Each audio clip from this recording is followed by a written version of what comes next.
It was a weird goodbye, awkward at times, formally informal, maybe perfect. I kept rubbing my eyes, squinting, looking up at the ceiling, rarely making eye contact for too long with anybody. I don't know why or what it was, the words, all the words, everything I could think of to ask of my own or say of my own volition seemed sad and stupid. I was at peace, I think. What could you say? What was there to say but to be in it? I wasn't interested in the whys or hows or whos or whens, but I didn't have to coax to elicit them.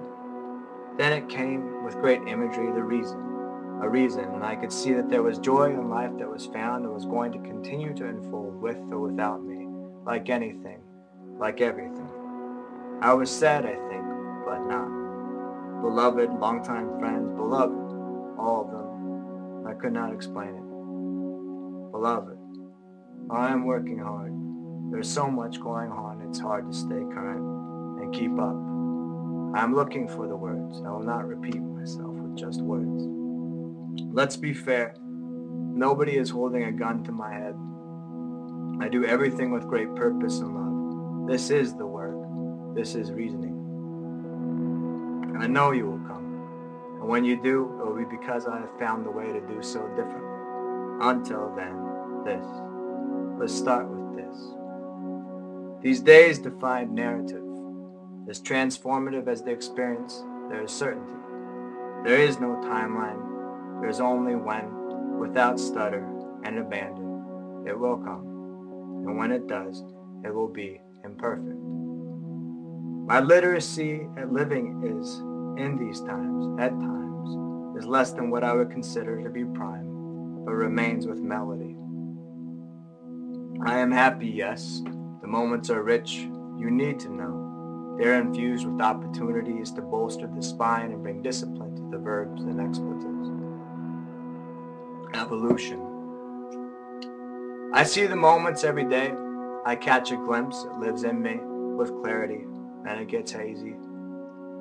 As I try to find a way, I lose myself to mumbling. I feel like a freshman at odds with all ideas save what originates from within. I value agreement. My meter is agreement between what is thought, what is felt, what is said, and what I do. Resonance. I wonder. You know this. There is wonder. With wonder in this tonight, I find myself thinking about a ride I took over 13 years ago while I was on my way back home, a place in suburbia, after 3 or 4 days camping out in a motel, stacking classes into 3 days at my university.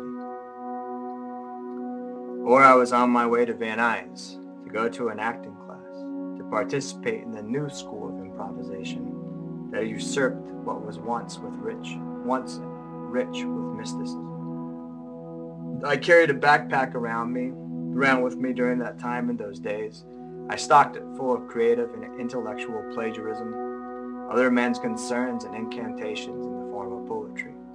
A fifth of whiskey, a bag of weed, a bong, a bottle of water for the bong, tin foil, pills, clean underwear, pens, paper, check-off, fire, and other things that were somewhat precious in the sense that the sum of them was enough to make me feel like I was not disconnected, but this life was mine through a one-sided love affair with what I saw as stability. The forms, ma'am, the forms. Ideas, language, vernacular, alchemy, golden sentences, all mine, abstract knots, a bulletproof vest, blanket plate armor, esteem, invincibility through the bolstering of purpose by embracing the calamity that goes hand in hand with the need to tell you who I am, what I think about it, whatever it was. I had the beat on it, and I felt that if I were to do it with any degree of success at all, it would only come if I did so saying it the way I wanted to say it. There was no victory other than this.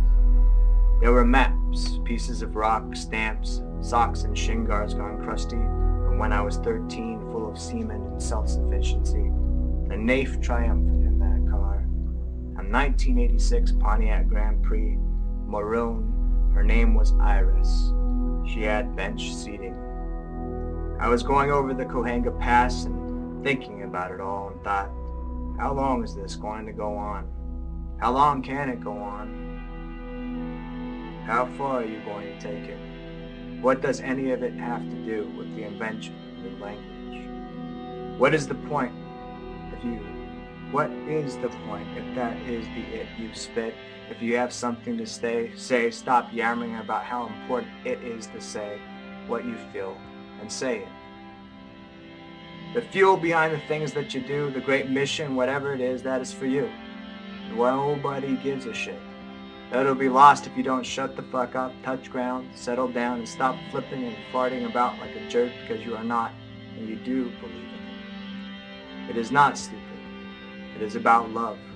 It has always been about love, as champion and pursuant, as island and peacemaker.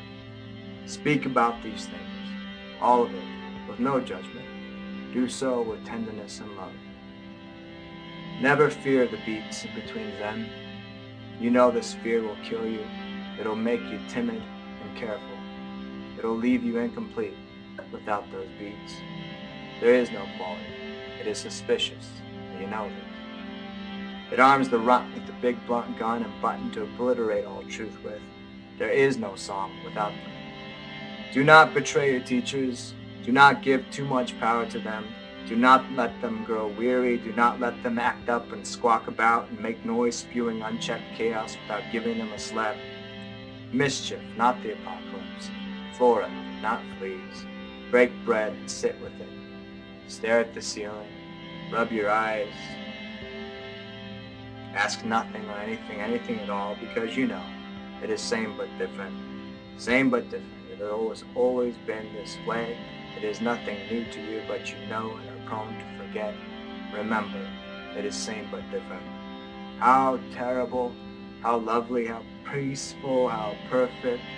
Onto it these days, and they are lucid. These days are lucid and full of joy and meaning. They are full, they are pregnant, they are pensive, they are with weight, this cure of constant immaturity. No matter where, what, or how, or when, I know, beloved. Carnival, freaking, utero, cricket, sleep, quiet, space, security, acceptance, permission to reign, I know, these eyes settle still. It all comes into focus, in this kingdom, breathing.